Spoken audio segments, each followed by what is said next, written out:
People who realized they had bad therapists, what were the red flags? 1. So I went to child therapy back in the day, but the therapist always had my dad in the room with my sisters and I. Because of that, I was never able to tell her about how he was abusing my sisters and I. I remember every time I answered a question, I'd be looking at him for an okay on the answer. She literally never caught on. 2. I was 13. The therapist was an older woman who upon first meeting me said to my mother that I was on coke. I wasn't, and that my father and or brother were aping me. My father and brother have never, ever touched me like that. This was one sick woman who needed help herself.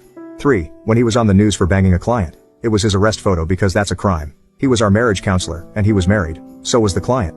4. The one I went to after my suicide attempt at 16 had some, not so compassionate opinions. My very first session, one thing I told her was that I was bullied a lot at school. Her response was, well, suicide attempts are usually done in order to manipulate others. So, since you were capable of that, did you ever consider maybe you were the bully? I really never spoke to her again. I had to go weekly because of my attempt.